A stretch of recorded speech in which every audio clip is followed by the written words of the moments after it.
Good morning all. अपने को कभी कम मत आंको, क्योंकि काबिलियत सब में है, बस उसे अपने आप में ढूंढने की ज़रूरत है। हमेशा जीत और हार आपकी सोच में होती है। मान ले तो हार होगी और ठान ले तो जीत होगी। मैं हमेशा अपना एक लेक्चर किसी कोटेशन से स्टार्ट करती हूँ। वो इसलिए है कि कुछ बच्चे, मुझे पता है, कर रहे हैं, जैसे मैं लेक्चर्स दे रही हूँ, सुन रहे हैं, असाइनमेंट्स कर रहे हैं, पर कुछ बच्चे नहीं भी कर रहे हैं। और मैं चाहती हूँ सब साथ चलें, मैं भी आपके साथ चलूँ और आप भी मेरे साथ चलें और सभी करें, तभी हमको इसका फ़ायदा मिलेगा। और इसी के साथ I start my topic, that is the next topic is the functions of management.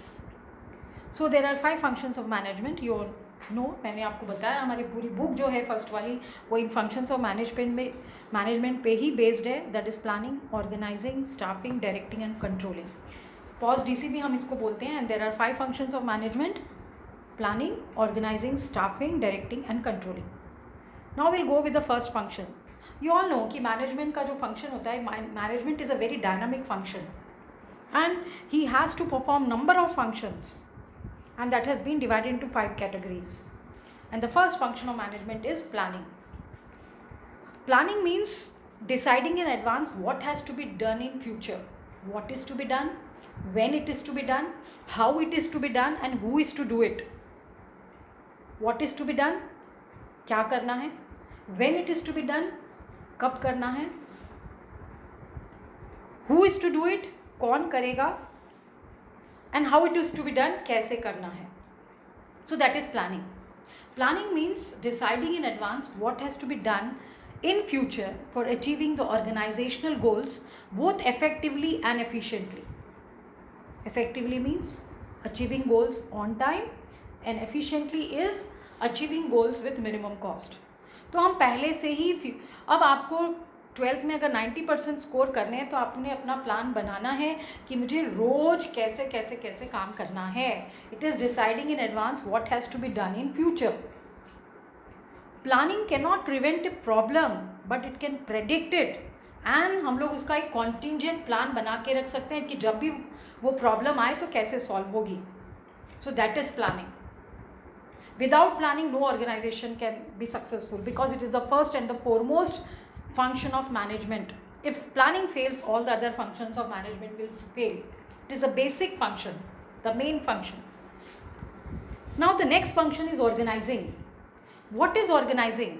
Organizing is, first of all, creating an organization structure, and that structure depends upon the nature of work that an organization is doing. अब हमारा अगर school में organisation structure हम देखें तो हमारा ये है कि 12D यहाँ होगा, 12th यहाँ होगा, 12th यहाँ होगा. It is creating an organization structure, then allocating the resources and determining authority reporting relationship. अब इसका मतलब क्या हुआ? It is creating an organization structure कि कौन सा डिपार्टमेंट कहाँ होगा, प्रोडक्शन डिपार्टमेंट कहाँ होगा, परचेज कहाँ होगा, सेल्स कहाँ होगा, फाइनेंस, मार्केटिंग कहाँ कहाँ होंगे, उनको रिसोर्सेस एलोकेट करना. Allocating resources and establishing authority reporting relationship. क्या मतलब होता है? अथॉरिटी मैं बता चुकी हूँ लास्ट लेक्चर में. It is power to give orders. Every person must know from whom they have to take orders and to whom they are answerable. I know I have to take orders from principal ma'am and I am answerable to principal ma'am. So what is organizing? Organizing is creating an organization structure, पहला. Second, it is allocating resources, and third, it is establishing authority reporting relationship. In short, we can say, what is organizing? It is where the work will be done, when it will be done, and who will do a particular work. कहाँ किया जाएगा काम, कब किया जाएगा और कौन करेगा. That is organizing. So this was the second function of management. Now the third function of management is staffing. Staffing is, you can say, hiring and developing the required number of employees to fill up various positions. अगर इसको मैं short में बोलूँ, it is putting right man to right job at right time, at right place and in right position. अगर इसको इससे भी short करूँ, it is putting right man to right job. Staffing is staffing, the function of staffing is done by human resource department in any organization. पहले छोटे छोटे organisation थे तो स्टाफिंग फंक्शन की कोई ज़रूरत नहीं थी, बट आज जहाँ आप देखो मल्टीनेशनल कॉरपोरेशंस है वहाँ स्टाफिंग का फंक्शन जो है वो ह्यूमन HR डिपार्टमेंट करता है. इनका काम होता है लोगों को हायर करना, लोगों वैकेंसी निकालना, लोगों को हायर करना, उसके बाद उनका सिलेक्शन करना, उनको प्लेस करना पोजीशन पे, उनको इंट्रोड्यूस करना ऑर्गेनाइजेशन में, और साथ में उनको अगर रिक्वायरमेंट है तो ट्रेनिंग और डेवलपमेंट प्रोवाइड करना. इनके लिए कुछ वर्ड्स हैं. It is first is recruitment, second is selection, then is placement and orientation, and training and development. So what is staffing? Staffing is putting right man to right job at right place at right time and in right position. सबसे पहला sentence.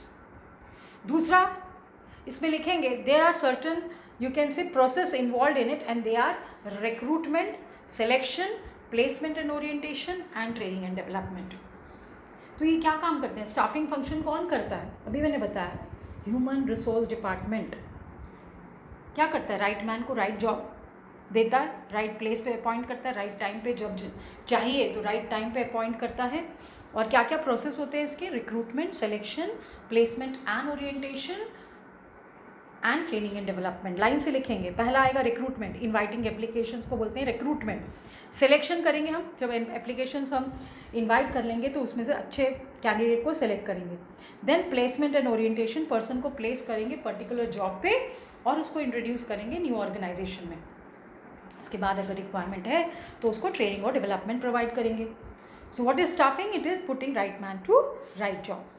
Now will go to the fourth function of management and that is directing. Directing involves 4 elements. क्या क्या हैं? It is supervision, motivation, leadership and communication. First, supervision. Second, motivation. Third, leadership. And fourth is communication. इसको मैं एक example के through आपको समझाऊंगी.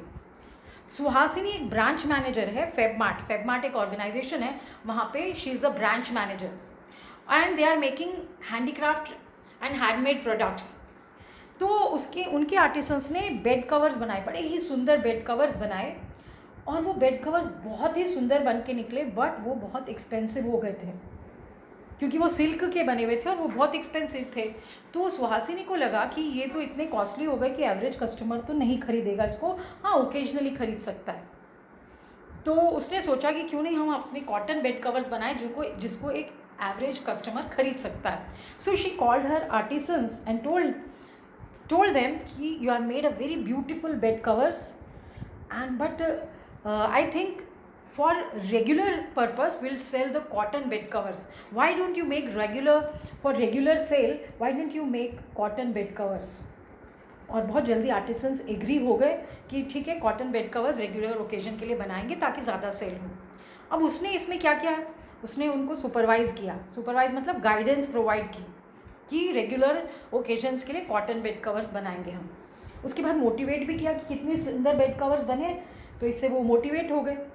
Motivate भी किया. देन उसने इन्फ्लुएंस किया अपने वर्ड से. उनको इन्फ्लुएंस कैसे किया कि हम अभी इसको तो रख देते हैं ओकेजनली सेल करने के लिए, दिवाली होली पे सेल करेंगे सिल्क के बेड कवर्स क्योंकि, और उसके बाद हम कॉटन के बेड कवर्स रेगुलर पीरियड के लिए बनाएंगे. और लास्ट में है कि उसने कम्युनिकेट किया उनके साथ. तो देखो चारों एलिमेंट्स आ गए इस एग्जाम्पल में. That is directing is includes 4 elements. They are supervision, motivation, leadership and communication. You can say directing is basically concern with influencing the human beings and a good manager always directs the employees through both praise and criticism in such a way that it brings best out of the employees. उसने क्या किया? Praise किया अपने employees को. क्यों praise किया? So that it brings best out of the employees. So directing includes 4 elements: supervision, motivation, leadership and communication.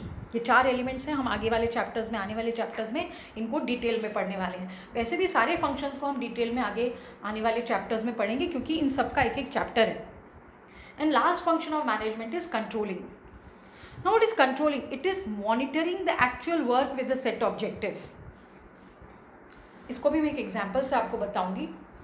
इसका एक पूरा प्रोसेस है Suppose एक organization has decided to produce 10,000 units till 31st of March. From 1st January till 31st March, they will produce 10,000 units. That is the objective of the organization. Now, when the work was measured on 15th of March, they found out that only 8,000 units were produced. So, क्या किया उन्होंने? Second process जो हुआ होता है measure the work. Measure किया work को पता लगा कि ऑब्जेक्टिव तो था 10,000 यूनिट्स, बनाया है 8,000 यूनिट्स. नाउ कंपेयर किया उन्होंने दोनों को, सेट ऑब्जेक्टिव्स को और हमारा जो उन्होंने एक्चुअल में वर्क किया है उनको मेजर किया, दैट इज़ कंपेयर किया. कंपेयर करने के बाद पता चला, डेविएशन पता चले कि 2,000 यूनिट्स कम थे. नाउ करेक्टिव एक्शन लेना पड़ेगा कि भाई क्यों 2,000 यूनिट्स कम बने. तो रीज़न फाइंड आउट किया तो पता चला कि एम्प्लॉयज़ जो वर्कर्स थे वो कम एम्प्लॉय किए थे. 3 महीने में जितना प्रोडक्शन करना था उसके अकॉर्डिंग वर्कर्स को कम एम्प्लॉय किया था. That was the reason of deviation. And the corrective action हमने क्या लिया, वो 15 दिन के अंदर हमें 2,000 यूनिट्स बनाने पड़ेंगे हमारे ऑर्गेनाइजेशन को. तो उन्होंने और एम्प्लॉयज़ को और वर्कर्स को अपॉइंट किया. That is the process of controlling. क्या है? Setting objectives. ऑब्जेक्टिव क्या था? 10,000 यूनिट्स बनाना. Measuring the work. मेजर किया तो पता चला 8,000 यूनिट्स बन गए. Then comparing the actual work with the set standards. पता चला कि 2,000 कंपेयर करने के बाद पता चला कि 2,000 यूनिट्स कम बने हैं. Find out deviation.